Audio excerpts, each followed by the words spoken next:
What is going on, guys? It is your boy Ollie Footy.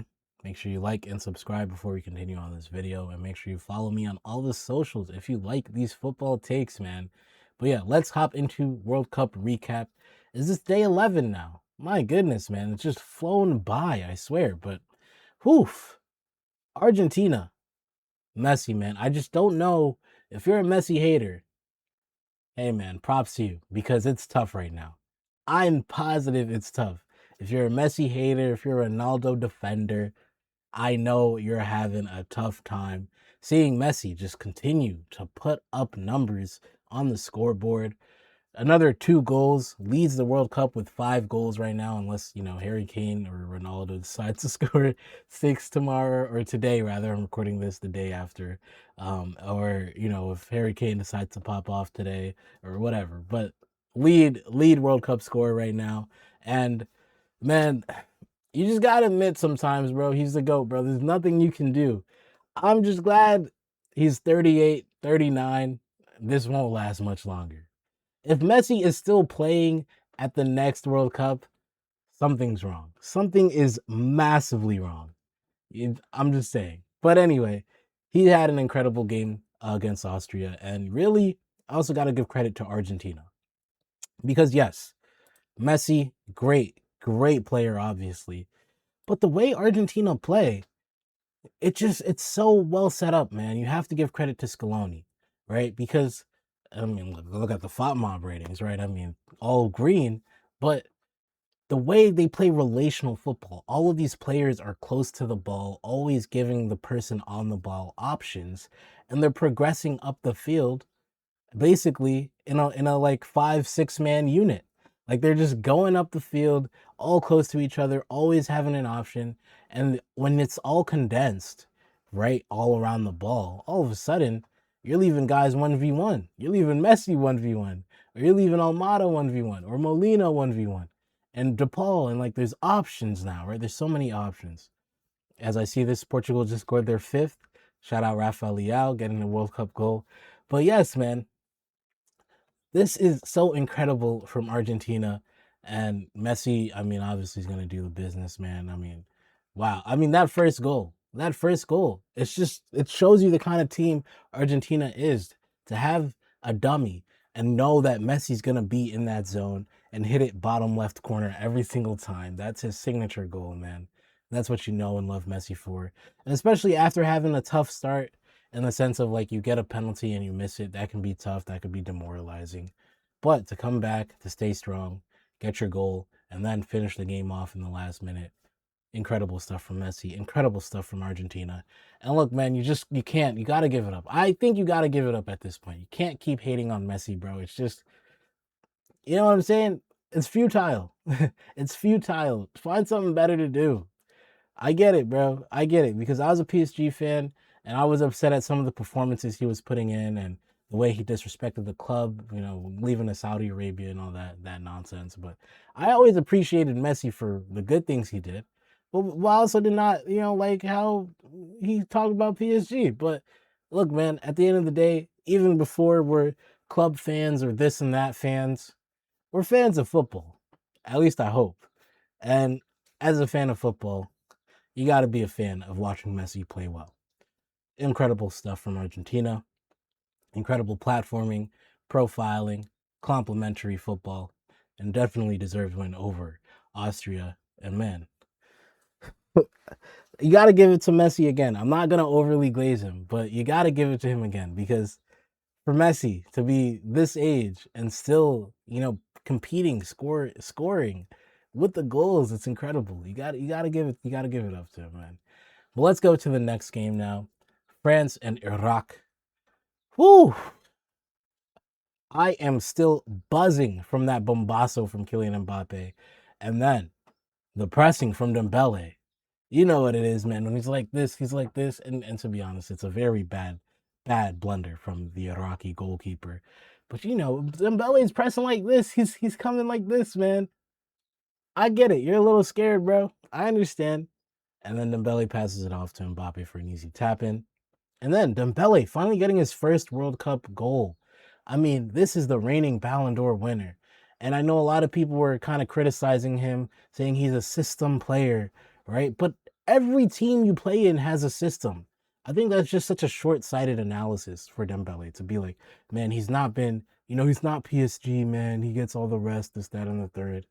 Bro, the system, if he played in the PSG system right now, he'd be balling, like he'd be scoring all these goals. But because Deschamps asked of him something different, right? Because of the weapons at France's disposal, right? Mbappe's been the guy for France since they've come in together. So Mbappe is gonna play in the middle. Dembele is asked to play as a right winger and come inside or play inside and go to the right. Like he's not asked to be in the middle the way he is for PSG. And because of that, he's going to be less closer to he's going to be further away from goal and thus score less goals. And I honestly think Dembele hasn't had a bad World Cup. Obviously, it's only 2 games. But that first game versus Senegal, I think he was totally fine. It was not a terrible performance by any means, you know? So yeah, you'd love to see him have the level of success that he has with PSG or the level of output. But when you're further away from goal, and also you're gonna get less touches, right? It's not like everything goes through him the same way it would at PSG. That's the result because you have Elise, you have just so many more options, you know. So it's not Dembele being bad. It's just a different system, and that's totally okay. Okay, like you know he's not succeeding. He's excelling. He got 2 GA today, and let's shout that out too, because Olise, Mbappe, Dembele, three-headed goat for France, man. And if those three players do well, this team can go as far as they want.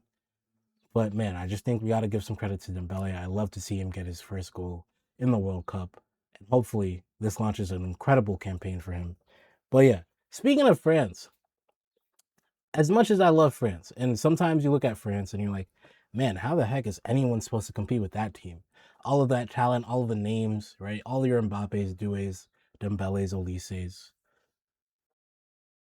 I gotta say, there's a weakness in this French team that I'm starting to notice. And Iraq just didn't have the talent really to exploit it as much. But you can see with all of that attacking talent, that back six, hopefully let's pull up the lineup. That back six, right? All these guys, they get left behind, and there's a huge gap in the middle of the field at times. And I'm thinking of the major matchups that France will have to encounter in this tournament to win it, right? You're talking possibly an Argentina, an England, a Germany, right? A Spain. Germany, maybe not so much. But when I look at that kind of gap, I think teams like Spain, especially, and maybe even Portugal, where they're just very, very good in midfield and they have players who want to play inside, right? And especially also Argentina, who we just talked about having relational football, right? When you can crowd the middle of the pitch, you're asking so much of Rabiot and of Kone that I think they could get caught out there.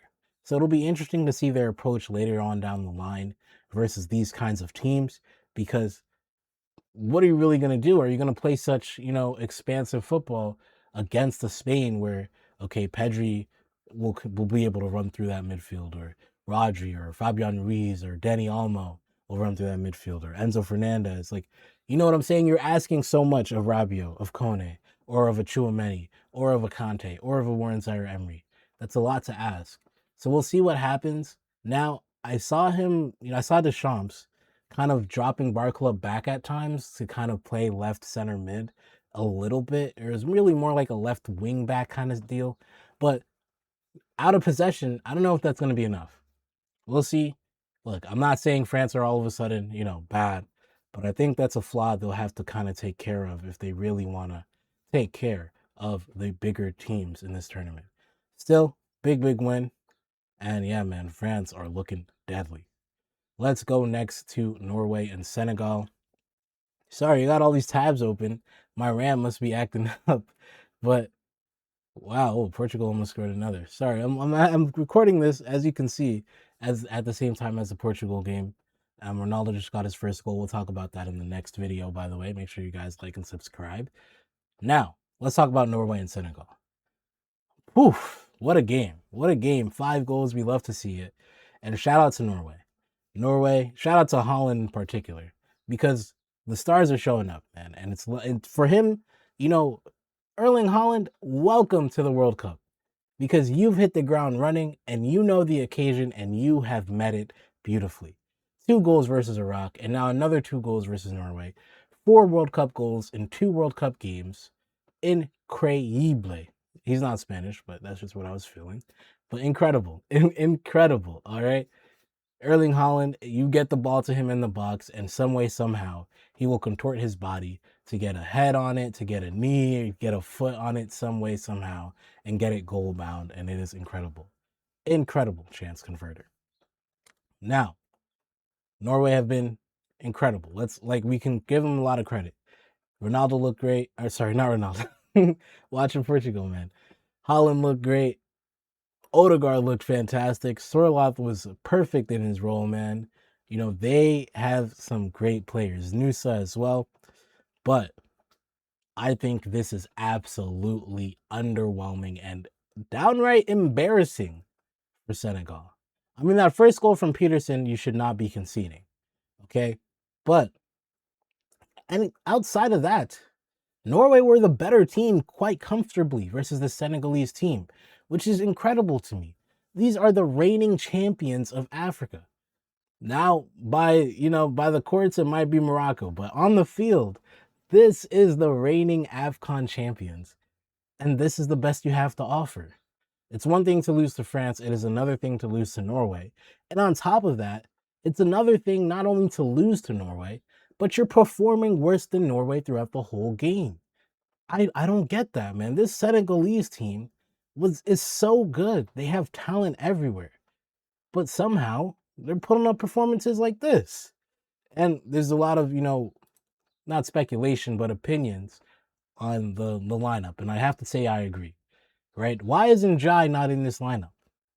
You know what I'm saying? Like, with all due respect to Ganage, to Koulibaly, why is Sarr not back there? You know what I'm saying? Why can we not have Kamara in the double pivot and put Njai in the 10?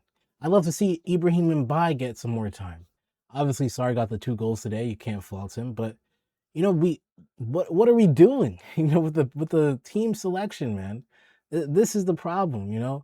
Pap Gay is still in midfield. Like we can have Kamara in there, bro. We can switch things up. We can get more dynamism out of this team, especially look at the talent here, man.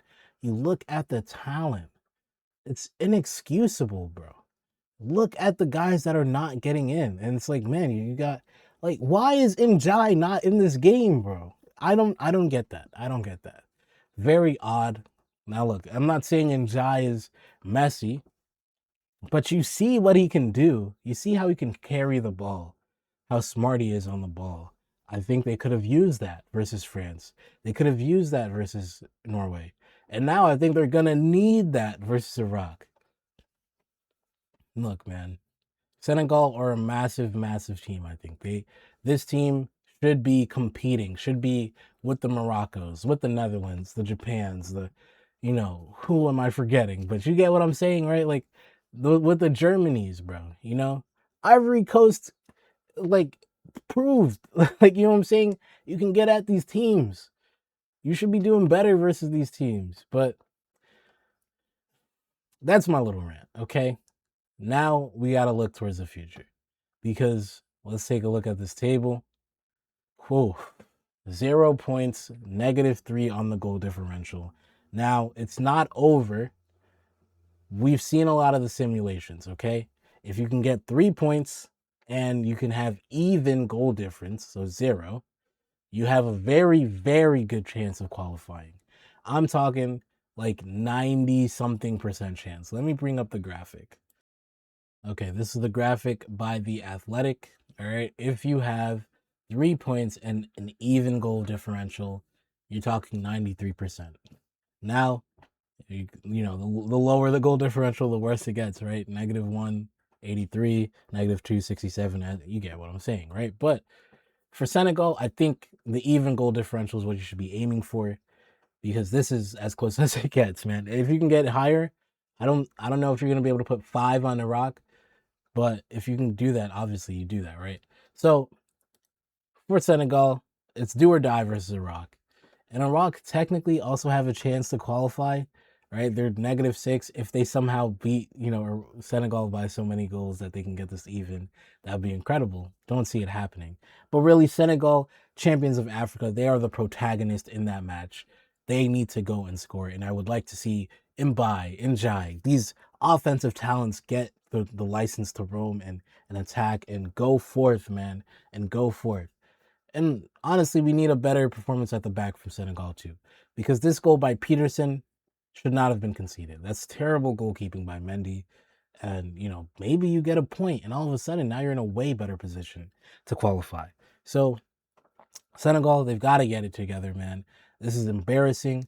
To really, for Senegal, I felt like they played inferior to Norway. Like they were inferior. Like they played like they weren't, the Senegalese, like the African champions. Like, you know what I mean? Like sometimes when you play, your status and you fulfill it. Senegal did not. And that's what really disappointed me, honestly. So hopefully we can see some of that old Senegal back. That Senegal who knows they're a big team, who knows they're a team to be reckoned with, and really go for it. Honestly. We'll see what happens versus Iraq, because I think Senegal is a team too talented to not be in the round of 32. But it'll be their own fault, man. We'll see what happens. But yeah, let's get to the next and last game. Jordan, Algeria. I'm not gonna lie to you, I didn't get to watch a lot of this game.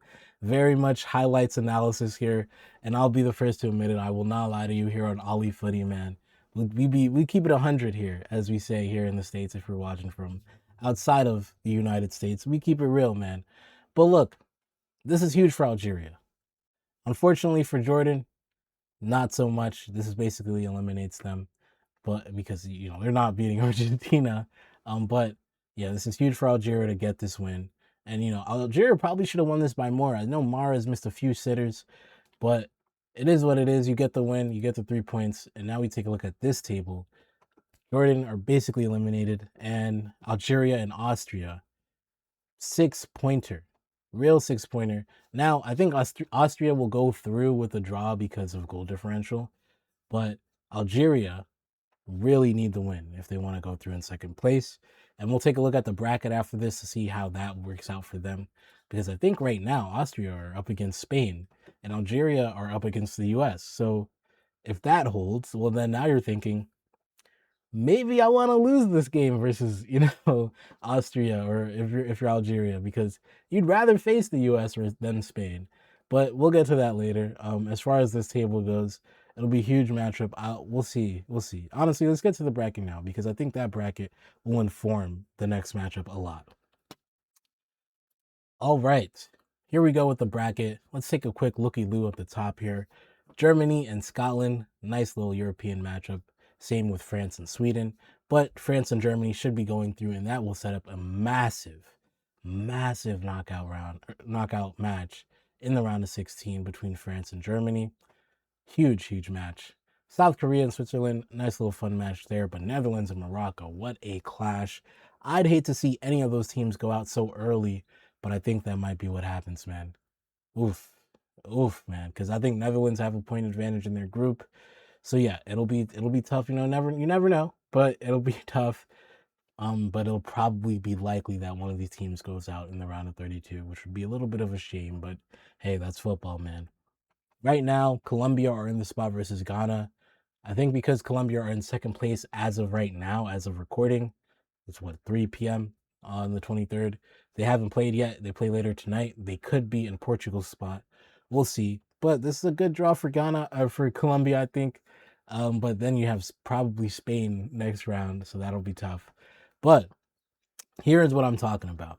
I think some teams could use this bracket to inform and really game the system, right? Because if you're Austria and Algeria, you're in that group, right? Now that third place gets you the US and second place gets you Spain. So, well, you're thinking to yourself, would I like to face Spain or would I like to face the US? 100% of teams are going to pick the US. It is what it is, man. It's just, I think the US is a great team, but a lot of these teams will pick the US rather than Spain if you had to pick. And because of that, you could see something like Algeria saying, okay, let's just lose. But you also have to lose right. You don't want to lose too many goal difference spots and then you get out entirely of a competition. It is risky business. But we could see it happen. I genuinely believe so. And because you look at this path, right? Because now, if Algeria, let's say, finish third place, and then they somehow beat the US, and then you have Egypt or Czech Republic, and obviously Algeria would welcome that with open arms. All of a sudden, you're in the quarterfinals of the World Cup, and you probably face Spain, but at that point, like that's a win for Algeria, right? So I think we could see some things like this, man.